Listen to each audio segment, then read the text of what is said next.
Hello, I'm back in my iPhone review. I just wanted to do a couple speed comparisons between the iPod Touch 2G.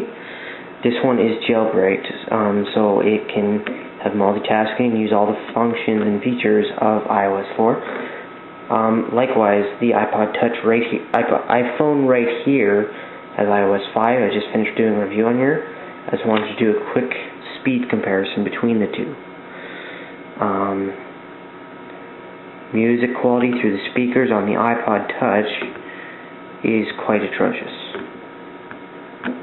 It's unbearable.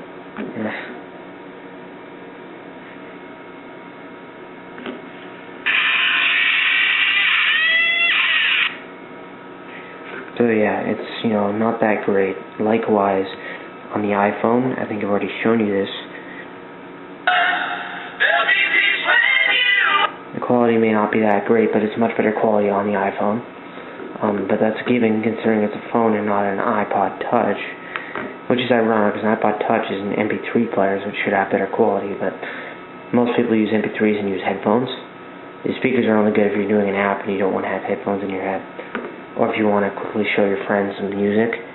I find my headphones actually get louder than the speaker on the iPod Touch though, so I never used the built-in speaker very much.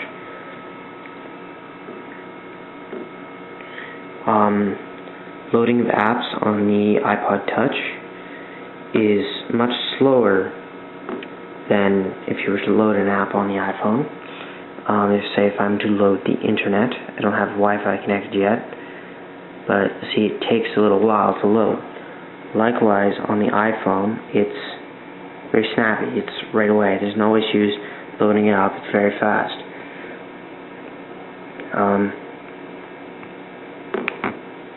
The iPhone is also much clearer. The screen is a lot better. You can't see the pixels. Likewise, on the iPod Touch 2G, the edges are quite jagged, and the quality of the screen is much worse. I have not jailbroken my iPhone 4 because I'm satisfied with what it has to offer. My iPod Touch was jailbroken because since it's a 2G, the Apple iOS 4 would not allow me to multitask, and I needed the ability to multitask. It's just one of the things I just really needed. Well, I didn't need it, but I wanted it. I also wanted to be able to have backgrounds.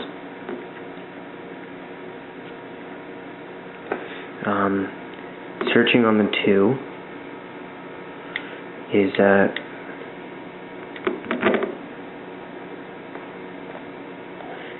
a lot faster on the iPhone. It's very snappy, loads immediately.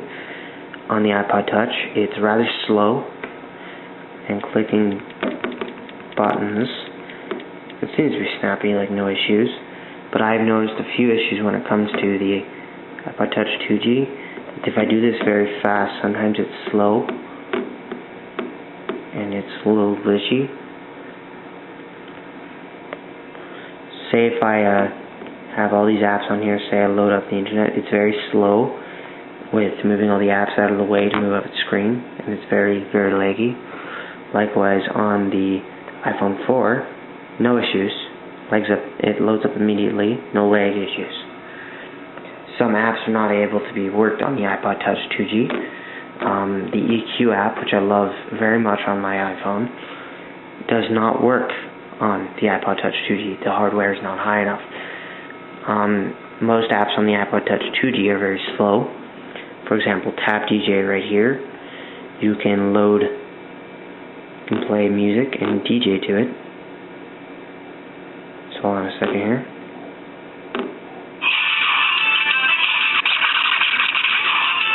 And if you do this a lot, see how it kind of goes faster than it can load. And it makes a lot of slow movement. And if you speed it up,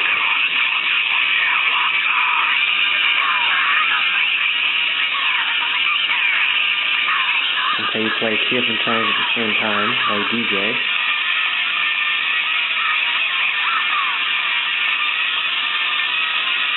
See how it has a hard time catching up?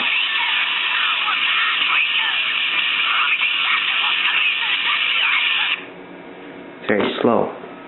on my iPhone 4, of course, I don't have that issue. I can load up Tap DJ. I'm pretty sure I already have it open.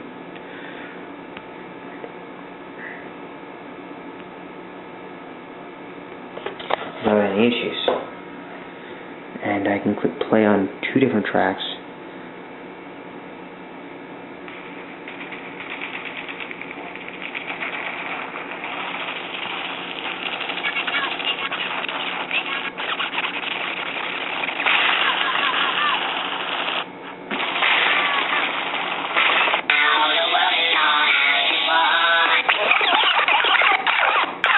It still can't catch up when I do that, but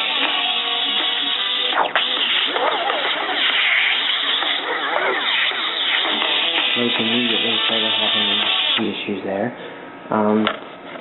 Overall, the iPhone 4 is much snappier. It's got much more features.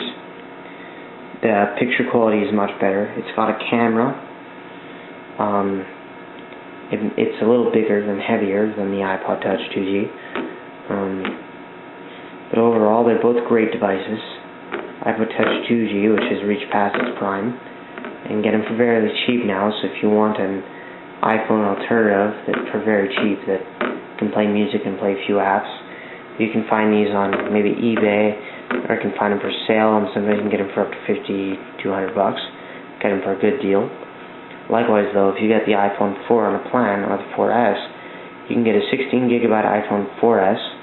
And you can get one of those for $160 plus plan if you live in Canada, $200 if you're in the States, or you can get the iPhone 4, 8GB, 16GB, or 32GB. The 16GB iPhone 4 you can get for $50.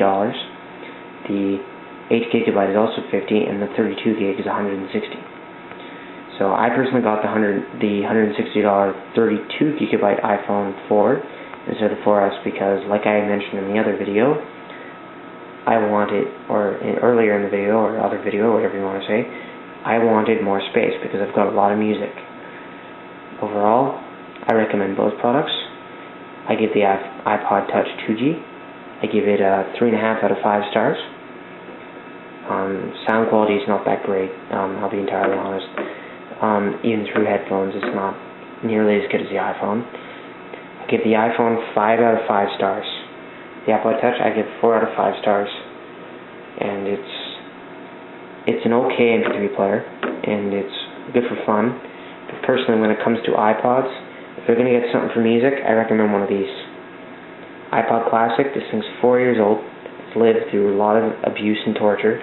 I know it's got a Skull Candy sticker on it, but I don't like Skull Candy products. They're overpriced crap. I used to buy them, but that was when I was younger. These are good for music. Lots of space, 160 gigs for the same price you can get an iPod Touch for. So if you just want to listen to music and you don't want any of the extra apps or any of the extra features, I highly recommend an iPod Classic. It's hard drive based, it's a little slow, but it's got enough space to fill so much media. Music, movies, data. Plus, if you're tech savvy like me, you can install Rockbox, which is custom firmware, and you can actually customize your EQ and improve bass and treble, and say improve it by 12 decibels, or no. You have all these different features you don't have on the original OS. Plus, you don't have to use iTunes, so if you're one of those haters of iTunes, you can drag and drop directly onto the device like a portable hard drive and load the files up in folders. Personally, for convenience, because Rockbox is still very buggy and has a lot of issues, I recommend you stay with the Apple firmware if you do get a Classic. But if you want a pocket computer and you're on a budget and don't want to pay plan, an iPod Touch is a very good option. The iPhone 4 is good if you want to make phone calls and text messages, have portable Wi-Fi and 3G, and basically have all the amenities of a phone and an MP3 player and a computer in your pocket. Of the three, the one I recommend the most is the iPhone 4 because of all the features it offers. Second, I recommend the iPod Classic because it's great for music and is awesome for what it does. I will always recommend this product, and I hope Apple never discontinues it. Unfortunately, though, I don't know how much longer they're going to last, because they might even be retiring a lot of the iPod line and just sticking with the iPod Touch. The Apple Touch 2G, I can't review the 3 or 4 or the new 4G, but I can tell you right now that the Ipod Touch is a great device, has many features, it's fun to use, has multiple apps available, and offers a lot of the amenities of an iPhone, but it falls behind in the music department and does not offer you that much space to load up your tunes. So you decide the iPod Touch 4G is $200 for an 8GB, or spend an extra $50 and get a 160GB iPod Classic, which is about 20 times the size of your $200 iPod Touch. If you have a lot of music like I do, which I've got a total of 160 gigs on my computer, the Classic is the way to go. But if you want to have multiple features, phone, text, talk, computer, internet, everything in your pocket, I highly suggest that if you're willing to pay the plan, you're willing to fork out $60 a month for the next 3 years, I recommend an iPhone 4. Worthwhile investment, awesome to use, very fun, and I give it 5 stars. Thank you very much for watching.